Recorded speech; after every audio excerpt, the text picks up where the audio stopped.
বোলে নেপাল নিচিনা কৰিলোঁ। কোনে নেপাল কৰে? তুমিয়ে কৰি আছা। ন্যায় বিচাৰি যোৱা মানুহক যদি তুমি মাৰপিট কৰিছা, ধৰিছা, কোনো ধৰণৰ মানে উৎপাত হ'ব নোৱাৰিব, কোনো ভঙা চিঙা নহ'ব। আমাৰ সম্পদ, আমাৰ গেট এখনো আমাৰ, মন্দিৰ এটাও আমাৰ, ক'ৰবাত যদি কিবা স্কুল এখন আমাৰ সম্পত্তি, কোনো ভাঙিব নোৱাৰে, আমিও ভাঙিবলৈ নিদিওঁ।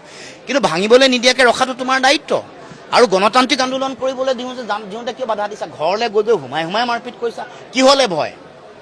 ন্যায়হে বিচাৰিছে, জুবিনদাৰ মৃত্যুৰ ন্যায় বিচাৰিছে, কোনেও বেলেগ একো অধিকাৰ বিচৰা নাই।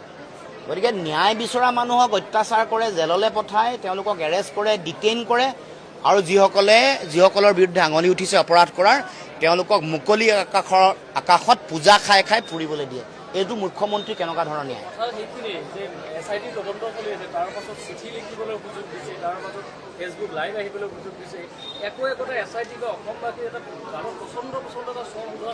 চাওক, SIT তদন্তত আমাৰ অকণমানো তিলমানো বিশ্বাস নাই। কাৰণ কি কৰিব SIT তদন্তই? SITয়ে যাবলৈ হ'লে প্ৰথমতে ভাৰতবৰ্ষৰ গৃহ মন্ত্ৰণালয় আৰু পৰিক্ৰমা মন্ত্ৰণালয়ৰ লগত কথা পাতি পাৰ্মিশ্যন ল'ব লাগিব। এওঁলোকে কথা পাতি দিব লাগিব ছিংগাপুৰ হাই কমিশ্যনৰ লগত, তেওঁলোকৰ এক্সটাৰ্নেল এফেয়াৰ্ছ মিনিষ্ট্ৰী আৰু তেওঁলোকৰ হোম মিনিষ্ট্ৰীৰ লগত, বা কি তেওঁলোকৰ সংশ্লিষ্ট বিভাগ আছে, বা আইন মিনিষ্ট্ৰী হ'ব পাৰে, ল' মিনিষ্ট্ৰী হ'ব পাৰে, তেওঁলোকৰ লগত কথা পতাৰ পিছতহে হ'ব পাৰিব আমাৰ পুলিচ যিকেইজন অফিচাৰক দিছে। এইটো আননেচেচাৰী লেংদি কৰা নাই জানো?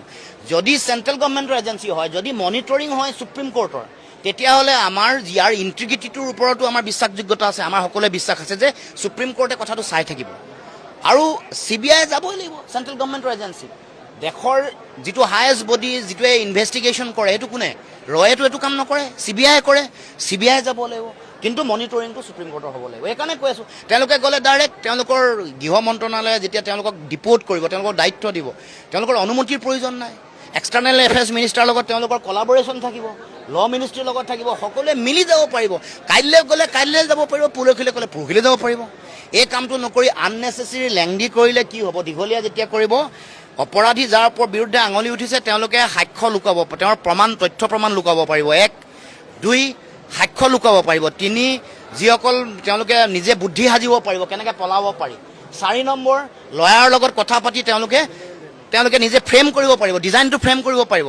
4 হৈ গ'ল, তেওঁলোকে পলাই যাব পাৰিব যাৰ লগত আমাৰ প্ৰত্যাৰ্পণ চুক্তি নাই। বাংলাদেশৰ নিচিনা দেশলৈ গ'লে ইণ্টাৰপলত এখন নটিচ দিব লাগিব, তাৰ আগত তেওঁলোকে পলাতক বুলি নটিফিকেশ্যন কৰিব লাগিব।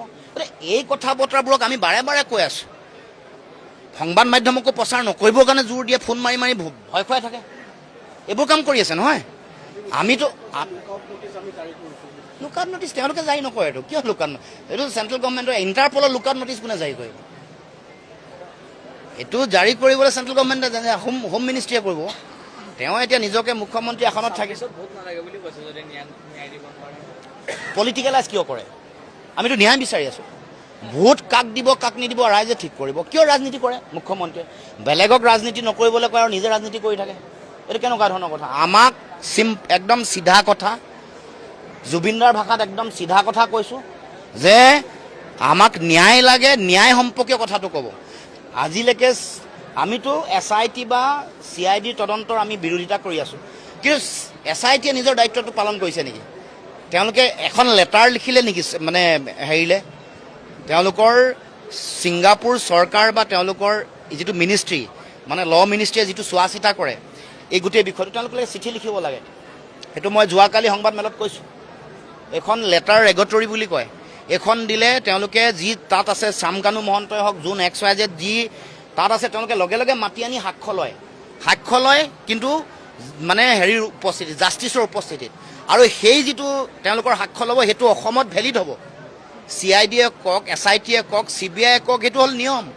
এইটো ভাৰতবৰ্ষৰ ন্যায় সংহিতাত কৈছে, বিদেশত যদি কেতিয়াবা অপৰাধ সংঘটিত কৰে, যি এজেঞ্চিয়ে তেওঁলোকে এই গোটেই কামটো কৰিব, তেওঁলোকে এখন চিঠি লিখিব লাগে, সেইখনক লেটাৰ ৰেগটৰী বুলি কয়। সেইখন আজিলৈকে নাই কৰা। গতিকে চক এইটোত তেওঁলোকৰ পূৰা সম্পূৰ্ণ তেওঁলোকে উদ্দেশ্য প্ৰণোদিতভাৱে নিজৰ বঙহৰ মানুহ আছে কাৰণে, নিজৰ ঘৰুৱা মানুহ আছে কাৰণে তেওঁলোকে ডিলে কৰি আছে। এইটো ডিলেড টেকটিক্স। পূজা যাব, দীপাৱলী যাব, মানুহৰ ভাবিছে যে মানুহৰ মনৰ পৰা গুচি যাব। বহুতে আলোচনা তেওঁলোকৰ যিবোৰ মানে হেৰি আছে, তেওঁলোকৰ এজেঞ্চিৰ মানুহ, তেওঁলোকৰ মানে দালালি কৰি থকা যিবোৰ মানুহ, বাটে পথে আলোচনাই কৰিছে যে পূজা যোৱাৰ পাছত ক'ত আৰু আবেগে এনেকুৱা মানে এতিয়া মূল বিষয় নহয় মানে জুবিন গাৰ্গৰ ন্যায়টো মূল বিষয় নহয় মুখ্যমন্ত্ৰীগৰাকীৰ মানে হেৰিটো কেনেকৈ বঢ়াব পাৰি প্ৰশংসা পত্ৰ লিখুৱাইছে ধন্যবাদ পত্ৰ লিখাইছে বিষয়বস্তু কৰিব খুজিছে মুখ্যমন্ত্ৰী আৰু ৰাজনীতি এইটো মুখ্যমন্ত্ৰীয়ে নিজে কৰি আছে আমাক লাগে ন্যায় জনগণক লাগে ন্যায় আৰু মুখ্যমন্ত্ৰীয়ে কৰি আছে প্ৰশংসা পত্ৰ লিখোৱা ধন্যবাদ পত্ৰ লিখোৱা এইবোৰ চব লিখা আছে আৰু তেওঁলোকৰ এজেণ্ট কিছুমান লগাই দিছে চাবচোন ছ'চিয়েল মিডিয়াত বিৰাট একদম মানে বহুত ভিউ তেওঁলোকৰ আছে তেওঁলোকক লগাই দি যে তেওঁক মানে ধোঁৱা তুলসী পাত সজাব খুজিছে বিৰাট ভাল কাম কৰিছে আৰু বিৰাট ভাল কাম 9 দিন ধৰিব নোৱাৰা মানে কি বিৰাট ভাল কাম কৰিছে গতিকে মই শিল্পী সমাজকো বিনম্ৰতাৰে আহ্বান জনাইছোঁ কি হৈ আছে কি নাই হোৱা চাই চিতি জোৰ মানে শক্তিশালীভাৱে যুঁজ দিয়ক আজি বালিলে জীপাত কাইলৈ হুগ্ৰীবলৈ হেপাত